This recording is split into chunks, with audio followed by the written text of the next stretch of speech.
The beam of the flashlight swept across the collapsed canvas, revealing jagged tears sliced from within as if something inside the tent had clawed its way out in desperate panic. This single image would haunt investigators for decades, becoming the centerpiece of one of the 20th century's most baffling mysteries. Before we dive into the details that will challenge everything you think you know about survival and the unexplained, let me ask, where in the world are you watching this from? And what time is it where you are? Drop a comment below, and let's see how far this story reaches. And if you're ready for a mystery that still has experts scratching their heads 65 years later, hit that like button and subscribe. Trust me, you won't want to miss where this investigation leads. The story begins on a frigid January evening in 1959, when 10 young adventurers from the Ural Polytechnical Institute gathered at Sverdlovsk's railway station. Their breath formed white clouds in the sub-zero air as they shouldered massive canvas packs stuffed with dried meat, oatmeal, and enough gear to survive 2 weeks in the northern Urals. At 23, Igor Dyatlov commanded the expedition with the quiet confidence of someone who had already conquered 7 Category 2 routes, the prerequisite for attempting what lay ahead. Their destination was Mount Otorten, a wind-scoured peak deep in the wilderness where winter temperatures plunged to 40 below zero. The route carried a Category 3 classification, the Soviet Union's highest difficulty rating, reserved for expeditions that pushed human endurance to its absolute limits. Only the most experienced mountaineers even attempted such challenges, and Dyatlov's team represented the university's elite, 8 men and 1 woman, ages ranging from 20 to 38, all seasoned veterans of Siberian winters. The night train pulled away from the platform at 11:47 p.m. on January 23rd, carrying the group 500 kilometers north through forests that stretched unbroken to the Arctic Circle. For hours, they played cards and shared stories, their voices mixing with the rhythmic clacking of wheels on frozen rails. None of them could have imagined that within 10 days, their names would be etched into the annals of unsolved mysteries. The first sign of trouble came 5 days into the journey. Yuri Yudin, a 21-year-old engineering student, began experiencing severe joint pain and fever as the group prepared to leave the village of Vijay for the final push into the wilderness. On January 28th, with the temperature dropping and wind picking up, Yudin made the agonizing decision to turn back. Years later, he would reflect on that moment with haunting clarity. Had I not been sick, I would have died with my friends. 9 figures disappeared into the white expanse, their skis carving parallel tracks through virgin snow. Dyatlov led them toward Kholat Syakhl, a Mansi name that translates to Mountain of the Dead. Though none of the hikers spoke the indigenous language well enough to understand the ominous warning embedded in those syllables, local folklore whispered of hunters who ventured onto those slopes and never returned, of shamans who once sacrificed exactly 9 animals in ancient rituals, a detail that would seem impossibly prophetic in the weeks to come. By February 1st, the group had made excellent progress despite deteriorating weather conditions. Dyatlov's final diary entry, written in cramped handwriting by lamplight, described their plan to pitch camp on the mountain's exposed slope. The decision puzzled experienced mountaineers then and continues to baffle experts today. Any seasoned hiker knows to seek shelter in the tree line during a blizzard, not climb higher into the teeth of the storm.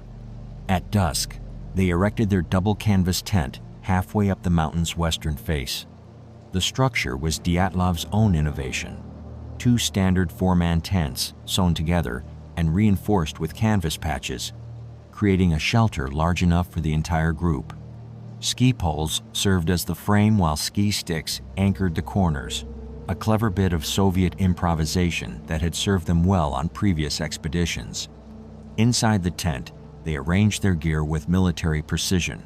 Boots and jackets were stacked neatly near the entrance. Dyatlov's homemade stove, ingenious suspended heating system, remained packed away, waiting to be assembled once they settled in for the night. Someone opened a can of condensed milk, while another prepared the evening meal of oatmeal and canned meat. According to their established ritual, they would share a toast of vodka before sleep. Weather stations at nearby Bermontovo recorded air temperatures between -25 and -30 degrees Celsius that night, with winds gusting up to 20 kilometers per hour. On the exposed mountainside, those conditions created a wind chill approaching -40 degrees, cold enough to cause frostbite in minutes and death within hours for anyone inadequately dressed. But something went wrong in those dark hours before dawn. Something so terrifying that 9 experienced mountaineers, people who understood cold and survival better than most, made the inexplicable decision to cut their way out of their shelter and flee into the lethal cold wearing only underwear and socks. What force could have been so overwhelming that hypothermia seemed like the better option? What did they see or hear that made death by freezing preferable to staying inside their tent? The answers would have to wait 25 days, until a search party discovered their abandoned campsite and began unraveling a mystery that defies every logical explanation. The search party's skis hissed to a stop as they crested the ridge, and there it was, a dark smudge against the pristine snow that shouldn't have existed, canvas fabric flapping in the wind, like a wounded bird trying to escape. Even from a distance, veteran mountaineer Mikhail Sharavin knew something was catastrophically wrong. The discovery of Dyatlov's campsite would shatter every assumption about wilderness survival and human behavior under extreme stress, creating a puzzle that has confounded investigators for over 6 decades. When Igor Dyatlov's group failed to send their scheduled radio transmission on February 12th, nobody panicked immediately. Winter expeditions often ran behind schedule, and the Ural Mountains were notorious for disrupting communications. But as days stretched into weeks with no word, families began gathering at the university, their worried conversations echoing through corridors where missing persons posters now hung beside academic announcements. Zenaida Kolmogorova's mother was the first to demand action. On February 20th, she cornered university officials with the fierce determination of a parent who refused to accept bureaucratic delays. Her daughter was experienced, responsible, equipped for any reasonable emergency. But 3 weeks of silence meant something had gone terribly wrong. Within hours, search teams were mobilizing across the region. The rescue operation that followed was unprecedented in Soviet mountaineering history. Over 200 people joined the effort. University students who knew the missing hikers personally, Mansi hunters whose grandfathers had trapped these mountains for generations, military personnel with Arctic training, and pilots willing to risk their aircraft in treacherous mountain conditions. Helicopters buzzed overhead, while teams on skis formed search grids, their voices calling out names that the wind swallowed without echo. For 6 days, they found nothing.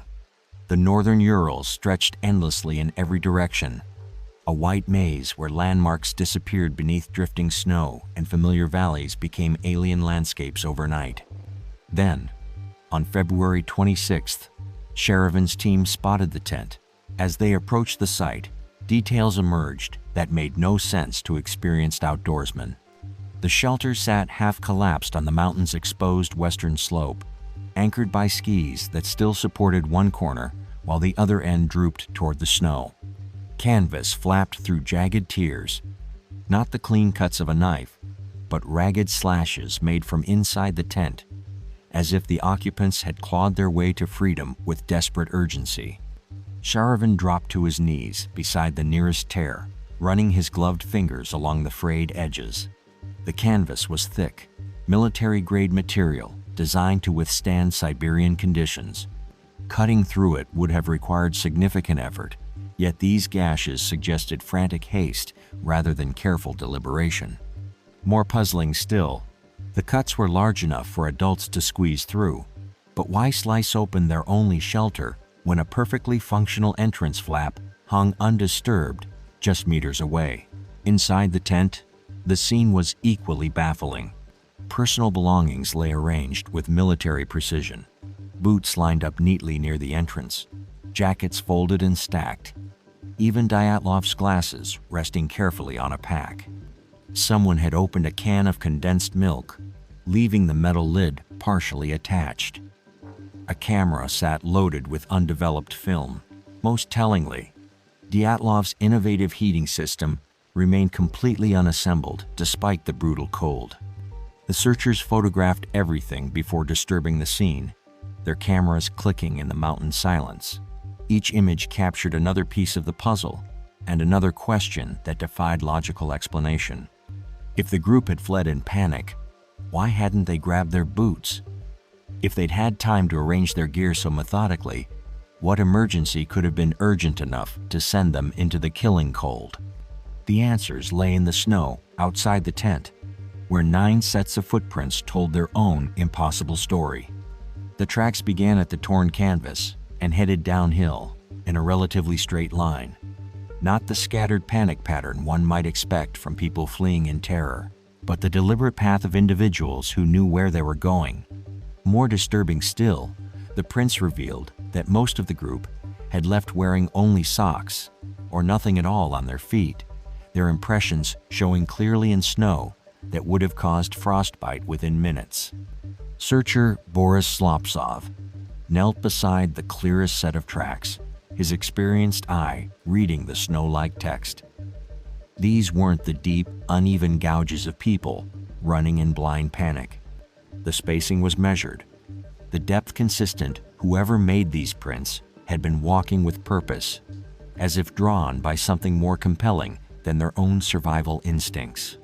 But what could possibly motivate 9 experienced mountaineers to abandon their shelter and march deliberately towards certain death? The trail led downhill for 1.5 kilometers, winding between scattered pine trees before disappearing into a grove of dense cedar. There, searchers would discover the first bodies and evidence of behavior so bizarre that it would spawn decades of theories ranging from secret military experiments to supernatural intervention. What had the 9 hikers seen from their tent that night that made the prospect of freezing to death seem like the safer choice? The cedar grove held those answers, along with mysteries that would prove even more disturbing than an abandoned campsite could suggest. The charred remains of twigs and bark formed a pathetic circle, no larger than a dinner plate, its blackened edges barely visible against the snow. A fire so small it could have been built by children playing in a backyard, not desperate adults fighting for their lives in subarctic conditions. Yet this pitiful attempt at warmth would become one of the most analyzed pieces of evidence in mountaineering history. This tiny fire, and what lay scattered around it, would force investigators to confront the possibility that the Dyatlov group's final hours involved behavior so irrational it challenged basic understanding of human survival instincts. The search team approached the massive cedar cautiously, their boots crunching through snow that had remained undisturbed for nearly a month. The tree stood like a natural monument in the small clearing, its trunk thick enough that 3 men couldn't wrap their arms around it, its lowest branches beginning 4 meters above the ground. In summer, this would have been a pleasant spot for a picnic. In the depths of a Siberian winter, it offered no meaningful shelter from wind that could strip heat from a human body in minutes. Searcher Atmanaki was the first to spot them 2 dark shapes huddled near the tree's base. So perfectly still, they seemed like part of the landscape, until his eyes adjusted to the shadows. Both figures wore only underwear, their skin bearing the waxy pallor that experienced rescue workers recognized immediately as severe hypothermia. Georgy Krivonishenko lay closest to the pathetic fire, his hands blackened with frostbite, while Yuri Doroshenko sat propped against the cedar's trunk, as if he had simply decided to rest and never woken up. The scene defied every principle of cold weather survival. Both men were accomplished outdoorsmen who understood that removing clothing in freezing conditions was tantamount to suicide. Yet here they sat, nearly naked, having apparently stripped down to their underwear before building a fire barely adequate to warm a cup of tea. Their clothing lay scattered nearby, not torn off in delirium, but removed deliberately and folded with the same methodical care found inside the tent. More puzzling was the fire itself. The burned remnants consisted entirely of small twigs and pieces of bark kindling that would have provided minimal heat and burned out within minutes. No one had gathered proper firewood despite being surrounded by a forest full of dead branches. It was as if they had made a token gesture toward survival while their minds focused on something else entirely. Then, searcher Michael Sheridan looked up at the cedar's canopy and noticed something that made his blood run cold. Branches as thick as a man's arm had been broken off at heights of 4 and 5 meters, well beyond the reach of anyone standing on the ground. The breaks were fresh, the wood still showing light-colored wood beneath dark bark. Someone had climbed this tree recently, scaling its trunk in weather that would have made the bark slippery as ice and every handhold a potential death trap. "Look at this," Sheridan called to his companions, pointing upward with a gloved hand. The broken branches formed a rough pattern around the tree's circumference, as if someone had systematically removed every piece of wood they could reach while perched precariously in the swaying canopy. But why risk a potentially fatal fall to gather kindling when abundant deadfall littered the forest floor? And what could have motivated such desperate climbing in the middle of a sub-zero night? The answer might have been surveillance. From 5 meters up, a climber would have had an unobstructed view back toward the mountain slope where they had abandoned their tent. The broken branches all faced in that direction, suggesting someone had cleared sight lines deliberately. But what had they been trying to see? What was so important that it justified risking their life on a treacherous climb in lethal weather conditions? Examination of the bodies revealed additional mysteries. Both men showed signs of having fought desperately for their lives, not against human attackers, but against the cold itself. Krivonishenko's hands were burned as well as frostbitten, suggesting he had thrust them directly into the small fire in a futile attempt to restore circulation. Doroshenko's fingernails were torn and bloody, consistent with clawing at the cedar's bark during his climb to the upper branches. Most disturbing of all, pieces of their clothing had been cut away, not torn off in hypothermic delirium, but removed with a knife in neat, purposeful strips. The cuts were too precise and too extensive to be accidental. Someone had methodically harvested fabric from their garments, leaving both men even more exposed to the killing cold. But who had done this, and why? Had they cut the cloth themselves for some unknown purpose, or had their companions stripped them of vital insulation for reasons that defied comprehension? The searchers worked in grim silence, photographing the scene from every angle before disturbing the evidence. Each detail they documented raised new questions while answering none of the existing ones. 2 experienced mountaineers had died here in their underwear, beside a fire too small to sustain a mouse, after at least one of them had risked his life climbing a tree to watch for something approaching from the mountain above. But Krivonishenko and Doroshenko were not the only casualties. The footprint trail that led to this clearing continued past the cedar, winding back up the slope in the direction of the abandoned tent. 7 other members of Dyatlov's group had left this spot, walking away from their dead companions and their pitiful fire to face the mountain darkness. What had driven them to abandon their 2 weakest members and continue their impossible journey through snow that reached their knees? The next discovery would prove that whatever force had claimed 2 lives at the cedar was far from finished with the remaining 7. 3 dark forms lay scattered across the snow, like discarded dolls, each positioned at precise intervals, along an invisible line stretching from the cedar grove back toward the mountain, as if death had plucked them from a desperate procession, one by one, with mathematical precision. The spacing between the bodies was so uniform it seemed deliberate, creating a macabre breadcrumb trail that led nowhere but to more questions. These 3 figures would reveal that the Dyatlov tragedy was not a single catastrophic event, but a prolonged struggle against forces that picked off the survivors systematically as they fought to return to safety. Igor Dyatlov lay closest to the tent, just 300 meters from the shelter that might have saved his life. The expedition leader's body rested face up in the snow, his arms raised defensively across his chest as if shielding himself from some invisible threat.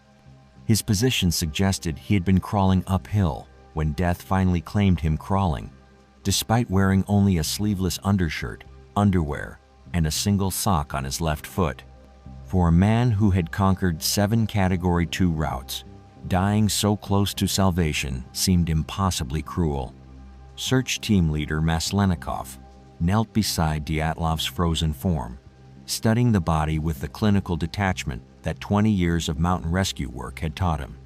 The expedition leader's face bore no expression of pain or terror, just the peaceful mask that hypothermia victims often wore in their final moments. But his hands told a different story.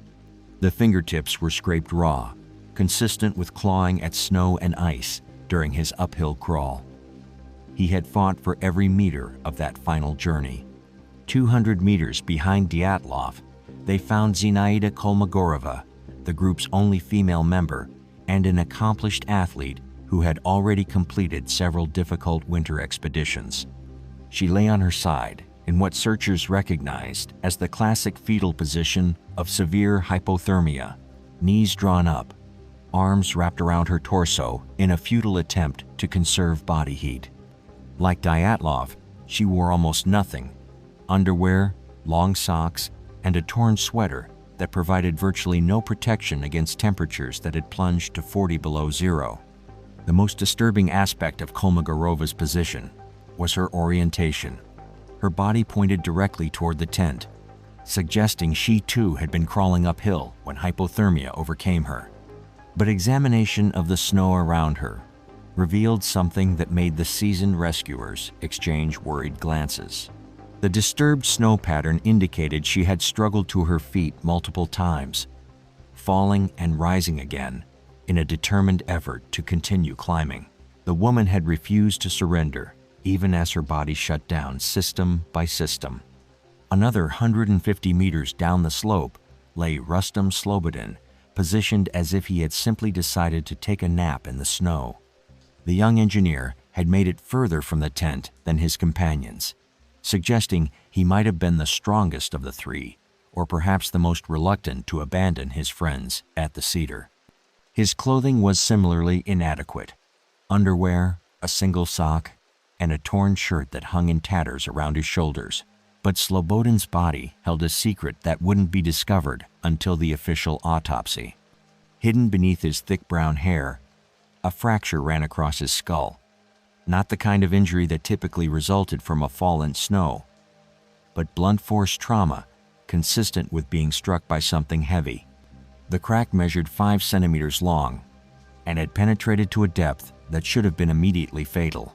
Yet somehow, Slobodin had survived long enough to crawl partway back toward the tent before succumbing to the cold. The pattern emerging from these 3 deaths painted a picture that experienced mountaineers found almost impossible to believe. All 3 victims had left the relative warmth and protection of the cedar grove, abandoning their barely alive companions and their pathetic fire to attempt a return journey to the tent. In their condition, wearing virtually no protective clothing, this decision amounted to certain suicide. The tent lay only 1.5 kilometers away, but in snow that reached their knees and temperatures that could freeze exposed skin in minutes, it might as well have been on the moon. More puzzling still was the methodical spacing of their bodies. Dyatlov, Kolmogorova, and Slobodin had fallen at almost perfectly even intervals, as if they had been marching in formation rather than struggling individually for survival. Had they made some kind of pact to stick together? Were they following a plan that made sense in their hypothermic state but seemed insane to investigators? Or had something been pursuing them, picking them off one by one as they fled uphill through the killing snow? Forensic examination would later reveal that all 3 had died of hypothermia, their core body temperatures dropping to levels incompatible with life as their circulatory systems gradually shut down. but the timeline suggested by their positions indicated they had survived for hours after leaving the cedar, crawling and walking through snow that should have killed them in minutes. What had motivated such superhuman endurance? What drove them to choose almost certain death over staying with their companions? The discovery of personal items scattered along their route provided few answers. A flashlight lay buried in snow near Slobodan's body, its batteries dead but its lens unbroken. Torn pieces of clothing marked Kolmogorova's path like textile breadcrumbs. Most mysteriously, investigators found evidence that at least one of the three had stopped multiple times during their climb, as if resting or waiting for something behavior that made no sense for people racing against time in a deadly environment. As search teams carefully photographed and documented each body, one inescapable conclusion began to form in their minds. These were not random deaths scattered by panic or chance. The spacing, the direction, the evidence of prolonged struggle, everything pointed to a coordinated effort by people who knew exactly where they were going and why. But what could have motivated such a desperate return journey? The answer would not come from these three frozen forms in the snow, but from four other members of Dyatlov's group who had chosen a different path entirely, a path that led to discoveries so disturbing they would transform this tragedy from a mystery into a nightmare. 4 meters of packed snow yielded reluctantly to the searchers' probes, each thrust of the metal rod meeting resistance until it suddenly punched through into empty space and then struck something soft that shouldn't have existed in this frozen wasteland. When the probe emerged, dark stains discolored its tip, and experienced rescuers knew immediately they had found what remained of the missing four. The discovery in the ravine would transform the Dyatlov mystery from a tragic mountaineering accident into something far more sinister, revealing injuries so severe they challenged basic understanding of what the human body could endure. By early May, the spring thaw had begun melting the massive snowdrifts that blanketed the northern Urals, but temperatures still dropped below freezing each night, creating a crusty surface that could support a man's weight one moment and swallow him the next. The search for the remaining four members of Dyatlov's group had continued sporadically since February, hampered by weather that grounded aircraft and made ground travel treacherous. Search teams had covered every obvious location: caves, tree wells, protected overhangs, anywhere experienced mountaineers might seek shelter. The breakthrough came when a helicopter crew spotted an unusual depression in the snow about 75 meters from the cedar tree. From the air, the formation looked like a collapsed snow bridge over a hidden stream, the kind of natural trap that claimed unwary travelers throughout the Siberian wilderness. When ground teams investigated on May 4th, their metal probes confirmed the worst. Beneath 4 meters of wind-packed snow lay a natural ravine, and in its depths, something that had once been human. The excavation took 3 days of careful digging. Unlike the bodies found scattered between the cedar and the tent, these four figures lay clustered together in what appeared to be a makeshift shelter. The ravine had protected them from the worst of the wind, and flowing water beneath the snow had created a small air pocket, a microenvironment that might have sustained life for hours or even days after the others had died. But what emerged from that icy tomb defied every assumption about how these people had met their end. Lyudmila Dubinina, the group's most experienced female climber, lay at the bottom of the human pile, her body positioned as if she had been trying to shield the others from some threat above. Her clothing was more complete than the nearly naked bodies found elsewhere: wool pants, a sweater, even felt boots that suggested she had either grabbed her gear before fleeing the tent or had managed to dress during the chaos. Yet beneath that seemingly normal appearance lay injuries so catastrophic they belonged in a car crash, not a mountaineering accident. Medical examiner Boris Vozrozdeny had seen his share of alpine fatalities. But what he discovered during Dubinina's autopsy made his hands shake as he dictated his findings. 10 ribs were fractured, not the simple breaks that resulted from falls on ice. but complex fractures that indicated massive compression force applied to her chest. The damage was symmetrical, suggesting she had been caught between two crushing surfaces like a piece of fruit in a vise. More disturbing still, despite the devastating internal trauma, her skin showed no external bruising or cuts. Whatever had broken her ribs had done so without leaving a mark on the surface. But the injuries that would haunt investigators for decades were not the broken bones. Dubinina's tongue had been removed with surgical precision, leaving no ragged edges or torn tissue that would indicate animal predation. Her eyes were missing, the sockets clean and empty, as if they had been carefully extracted. Her lips had vanished entirely, leaving her dental work exposed in a grotesque, permanent grin. The soft tissues had been removed so precisely that even experienced forensic pathologists struggled to explain how such clean excisions could occur in nature. Alexander Zolotaryov lay beside her, his chest bearing similar crushing injuries that had shattered multiple ribs and collapsed one lung. The physics required to inflict such damage without external wounds suggested force equivalent to a high-speed automobile collision. But there were no vehicles for hundreds of kilometers, and the ravine showed no signs of rockfall or avalanche. Most puzzling of all, Zolotaryov was found wearing Dubinina's jacket and hat, suggesting some kind of clothing exchange had occurred after they reached the ravine.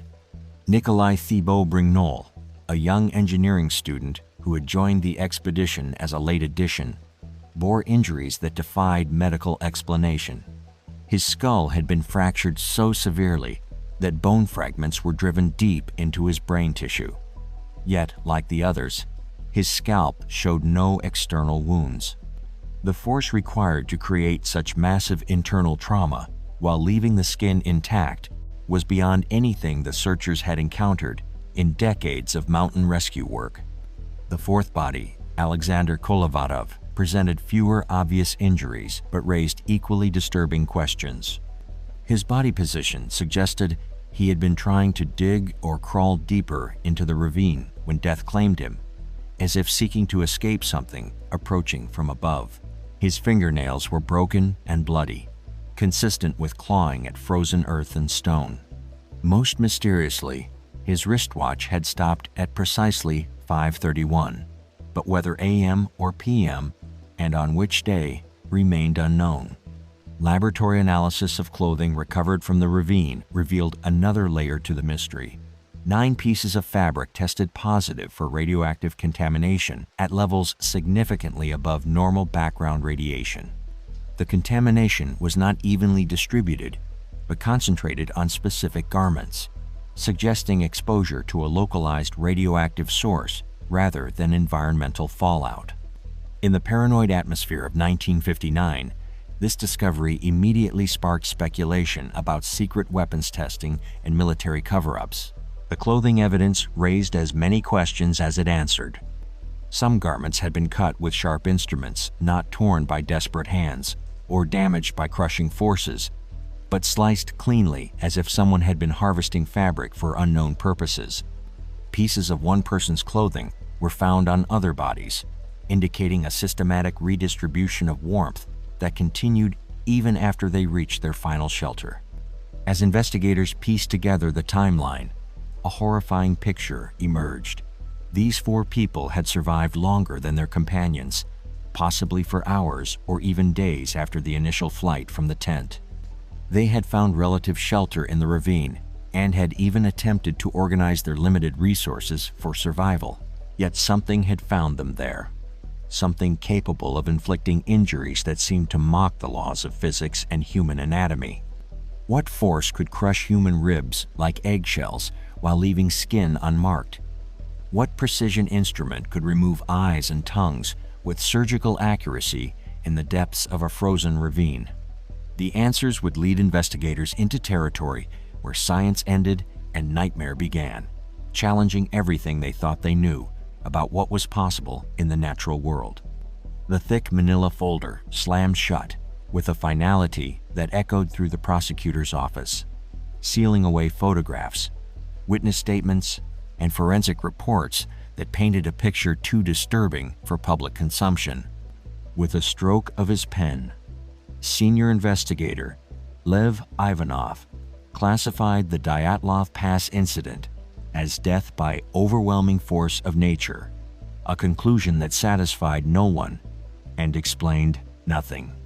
The official investigation would raise more questions than it answered, launching 6 decades of theories that ranged from scientific probability to outright impossibility, each attempting to explain evidence that seemed to defy the natural order. Ivanov had built his reputation on methodical police work and logical conclusions drawn from physical evidence. 23 years of criminal investigation had taught him to trust facts over speculation, to follow evidence wherever it led, regardless of how uncomfortable the destination. But the Dyatlov case pushed him into territory where facts contradicted common sense, and evidence pointed toward explanations that his rational mind rejected. The prosecutor's final report, filed in May 1959, read like a document written by someone struggling to convince himself. The cause of death was hypothermia, he concluded, despite bodies bearing injuries that hypothermia could never explain. The group was forced to leave their tent by an overwhelming force of nature against which they were powerless to resist. But what natural force could crush human ribs without leaving external marks? What phenomenon could remove soft tissue with surgical precision while leaving no tool marks or signs of struggle? Behind closed doors, Ivanov confided to colleagues that the investigation had uncovered evidence he was not permitted to discuss publicly. Witnesses had reported strange orange spheres moving across the night sky in the weeks before the incident. Military personnel conducting exercises in the region had seen lights that didn't match any known aircraft or atmospheric phenomena. But in the climate of Cold War secrecy, such testimonies were deemed too sensitive for official records. The file was transferred to a special archive, classified beyond the reach of journalists or family members demanding answers. For decades, theories multiplied in the absence of official explanations, each attempting to reconcile the impossible evidence with known science. The avalanche theory seemed most logical initially. The group had camped on an exposed slope during deteriorating weather conditions, exactly the circumstances that trigger snowslides. Perhaps a small avalanche had forced them from their tent, explaining the cut canvas and their desperate flight into the night. But experienced mountaineers who examined the site found no evidence of avalanche activity. The slope angle was too gentle, the snow conditions wrong, and most damaging to the theory, an avalanche would have buried the tent completely rather than leaving it partially standing. Military weapons testing offered another explanation that gained traction during the paranoid 1960s. The radioactive contamination, the mysterious lights, the crushing injuries without external wounds, all could be explained by exposure to secret Soviet weapons. Perhaps the hikers had stumbled into a classified test zone and been eliminated to protect state secrets. But declassified military records from the era show no weapons testing in the area, and the injuries were unlike anything produced by known explosive or energy weapons. The infrasound theory emerged in the 1970s, proposing that unusual wind patterns around the mountain could generate sound frequencies below human hearing that induced panic and disorientation. Laboratory studies had shown that infrasound could cause anxiety, dizziness, and irrational behavior in test subjects. Perhaps the entire group had been driven to madness by acoustic phenomena, explaining their seemingly illogical decision to flee their shelter. But infrasound alone couldn't account for the physical injuries or the precise removal of soft tissue from the bodies. For 40 years, the mystery seemed unsolvable, until advances in computer modeling and atmospheric science opened new possibilities for investigation. In 2019, a joint Swiss-Russian research team led by Alexander Puzrin began the most comprehensive scientific analysis ever undertaken of the Dyatlov incident. Using sophisticated computer simulations and detailed recreations of the weather conditions, They focused on a previously dismissed explanation: delayed avalanche triggered by unusual wind patterns.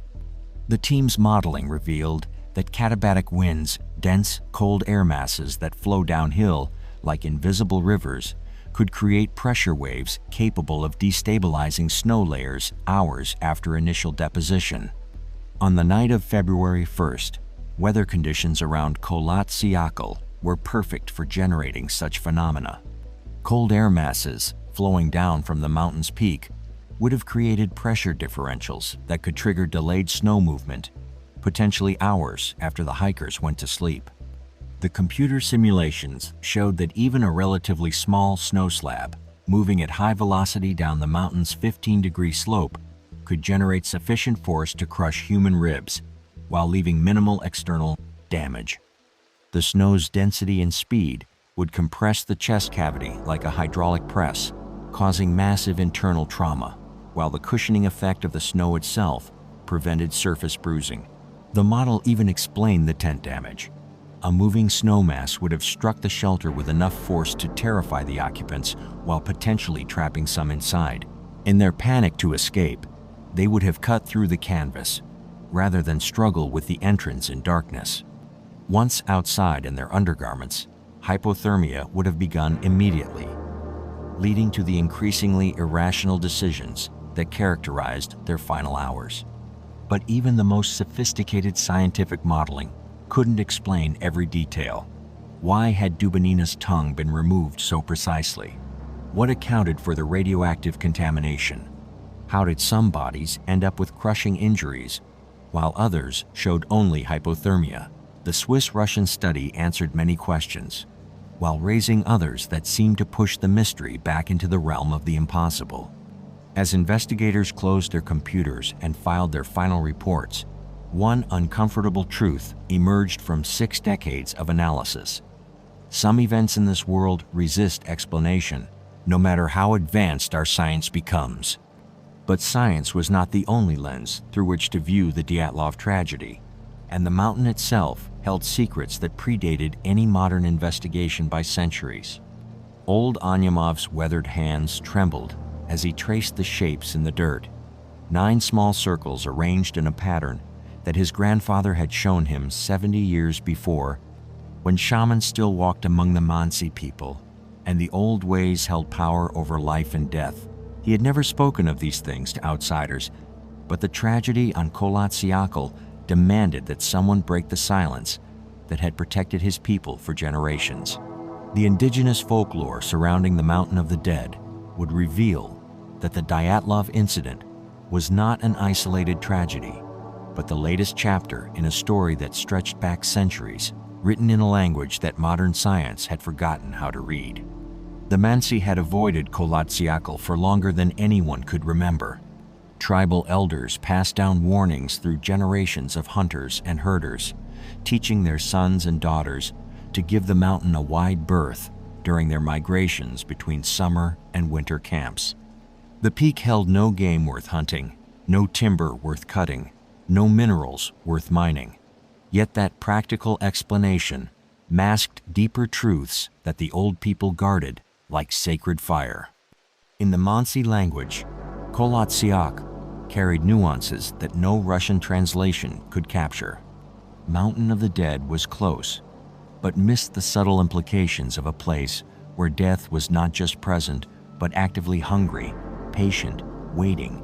Their oral histories spoke of hunters who climbed those slopes and returned, changed if they returned at all, babbling about lights that moved without wind, and sounds that came from beneath the earth rather than above it.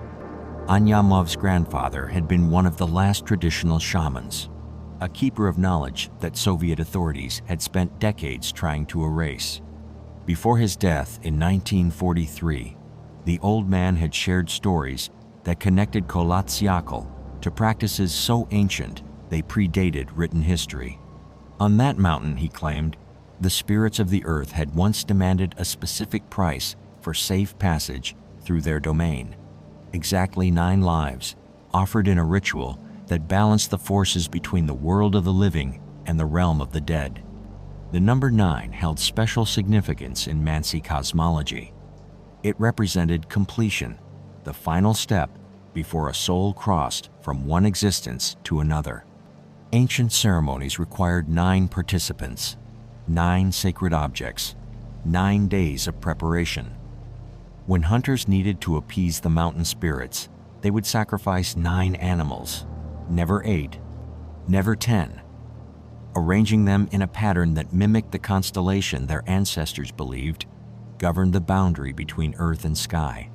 That Igor Dyatlov's group consisted of exactly 9 people after Udin's departure was not lost on the indigenous population. When news of the tragedy reached Mansi settlements, the elders exchanged knowing glances, but said nothing to the Russian investigators. The mountain had claimed its traditional offering, they whispered among themselves. The ancient balance had been restored, but the Mansi understanding of Kholat-Syakhl extended beyond mystical explanations. Their ancestors had observed the mountain's behavior for centuries, noting patterns that geological surveys would not document for decades. They knew that certain weather conditions created acoustic phenomena around the peak sounds that could drive animals to panic and humans to madness. They understood how wind patterns interacted with the mountain's unique topology to generate pressure waves that could move snow and rock in ways that seemed supernatural to outside observers. Most importantly, they recognized Kholat-Syakhl as what modern geologists would later classify as an unstable formation. The mountain sat at the intersection of several fault lines, its internal structure weakened by centuries of freeze-thaw cycles and underground water movement. The Mansi had learned through bitter experience that certain combinations of temperature, wind, and atmospheric pressure could trigger events that appeared to violate natural law. When Russian investigators finally began interviewing local residents in the months following the tragedy, they encountered a wall of polite silence. The Mansi answered direct questions, but volunteered no additional information, their responses carefully neutral and uninformative. They had learned, through generations of dealing with Russian authority, that some knowledge was too dangerous to share with people who lacked the cultural context to understand its implications. One exception was Pavel Kostin, a Mansi guide who had worked with Russian geological surveys and felt comfortable speaking to outsiders. In a sworn statement that investigators buried deep in their files, Kostin described lights that appeared over Kholat-Syakhl during certain weather conditions, not the aurora borealis, which followed predictable patterns, but luminous phenomena that seemed to emerge from the mountain itself. He claimed these lights preceded periods of unusual animal behavior, deer fleeing the area en masse, birds falling dead from the sky, even insects abandoning their normal habitats. Kostin also provided details about the mountain's acoustic properties that no Russian had bothered to document. Under specific atmospheric conditions, he explained, Kholat-Syakhl generated sounds that could be heard for kilometers, not the familiar howling of wind through rock formations, but deep, rhythmic pulses that seemed to originate from beneath the earth. Mansi hunters called it the mountain's heartbeat, and they knew to leave immediately when they heard it. The investigative commission dismissed such testimonies as primitive superstition. But 40 years later, seismologists studying the region would discover that Kholat-Syakhl sat atop an unusual geological formation. Underground caverns, carved by millennia of water erosion, created a natural resonance chamber that could amplify and distort sounds in ways that modern acoustics was only beginning to understand. Under the right conditions, the mountain could indeed generate infrasound frequencies capable of inducing panic and disorientation in humans and animals. Yet even this scientific validation of indigenous knowledge could not bridge the gap between two fundamentally different ways of understanding the world.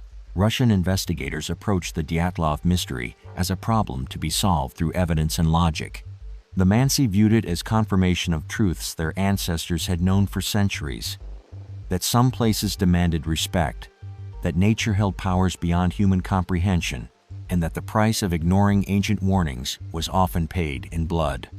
As the official investigation drew to its unsatisfying conclusion, the Mansi quietly resumed their traditional practices around Kholat Syakhl, giving the mountain the wide berth their ancestors had always maintained.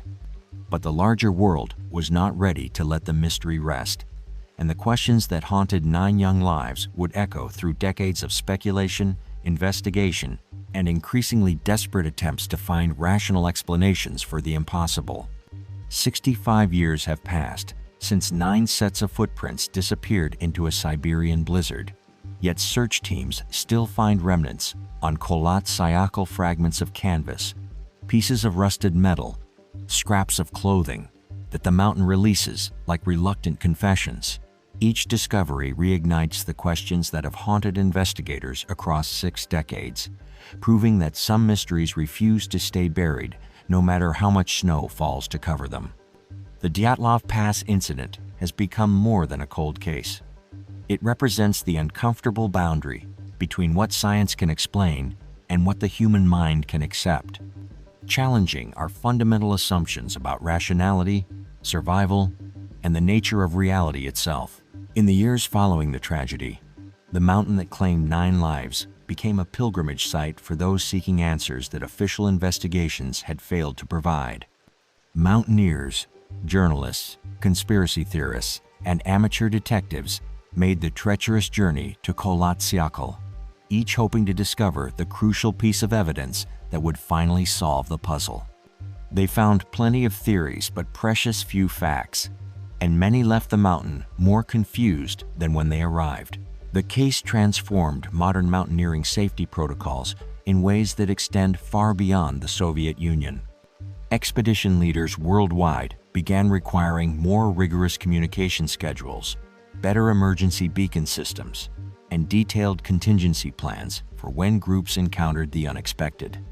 The Dyatlov tragedy proved that experience and preparation meant nothing when faced with truly extraordinary circumstances, a lesson that fundamentally changed how people approached wilderness survival. More significantly, the incident exposed the limitations of investigative science when confronted with evidence that seemed to violate physical laws. The radioactive contamination, the precision injuries, the behavioral patterns that defied survival instincts, each element challenged investigators to expand their understanding of what was possible in the natural world. Some rose to meet that challenge, developing new forensic techniques and investigative approaches. Others simply filed their reports and tried to forget what they had seen. Yuri Yudin, the sole survivor who had turned back due to illness, spent the rest of his life bearing witness to the mystery his friends had become. For over 50 years, he returned to Kholat Syakhl annually, leading memorial expeditions and speaking with anyone who might shed light on what happened during those final hours. His dedication kept the case alive in public consciousness, ensuring that Igor Dyatlov and his companions would be remembered as more than cautionary footnotes in mountaineering history. "I see their faces every night," Yudin told a documentary crew in 2011, 2 years before his own death. Not as they were found, but as they were on the train that January night. Young, excited, ready for adventure. They trusted the mountain, and the mountain betrayed them. But maybe that's wrong. Maybe they found exactly what they were looking for up there, and were just too limited to understand what that was. His words captured the essential frustration that has driven 65 years of investigation. The sense that answers exist just beyond the reach of conventional thinking, requiring either scientific breakthroughs we haven't achieved or acceptance of possibilities our rational minds reject. Every new theory that emerges, from avalanche dynamics to military conspiracies to atmospheric phenomena, explains some aspects of the case while failing to address others, leaving researchers perpetually grasping for comprehensive understanding. The digital age has democratized Dyatlov investigation, spawning online communities where amateur detectives analyze photographs with pixel-level precision and debate the significance of every recovered artifact. Satellite imagery, weather modeling software, and advanced forensic techniques unavailable to 1959 investigators have been applied to the case with mixed results. Technology answers some questions while raising others, proving that the relationship between evidence and truth is far more complex than early investigators imagined. Perhaps most unsettling is how the Dyatlov mystery has influenced public perception of unexplained phenomena. The case demonstrated that rational, educated people could encounter situations that exceeded their ability to comprehend or explain, lending credibility to other reports of anomalous events that might otherwise be dismissed. If 9 experienced mountaineers could vanish into circumstances that defied logical explanation, what other impossible things might be quietly occurring at the margins of documented reality? The mountain itself remains largely unchanged, its slopes still bearing the Mansi name that warned of dangers centuries before Igor Dyatlov was born. Winter winds still howl across Kholat Syakhl with the same fury that drove 9 people from their tent on February 1st, 1959. The geological formations that may have generated acoustic anomalies continue their patient work of erosion and settlement. If the mountain holds secrets, it guards them as jealously as it did 6 decades ago. Modern expeditions to the pass report the same sense of unease that indigenous peoples had long associated with the area, a feeling that something fundamental is wrong with the place, that normal rules don't apply there. Whether this perception stems from psychological suggestion, environmental factors, or something more mysterious remains hotly debated. But the consistency of such reports across cultures and decades suggests that Kholat Syakhl affects visitors in ways that transcend rational explanation. The final irony of the Dyatlov case may be that its greatest mystery is not what happened to 9 people on a frozen mountain, but why their story continues to captivate us, despite, or perhaps because, of its resistance to definitive explanation. In an age when satellite surveillance and digital forensics seem capable of solving any puzzle, the persistence of genuine mystery becomes almost precious, a reminder that the world still contains spaces where the impossible might be possible. As winter winds return each year to Kholat Syakhl, carrying snow that will cover and preserve whatever evidence remains, the mountain keeps its appointment with mystery, patient as stone, eternal, as the questions that 9 young lives carved into the consciousness of anyone brave enough to seek answers in the place where explanations go to die. We're only scratching the surface. The next case is even stranger. Subscribe before it drops.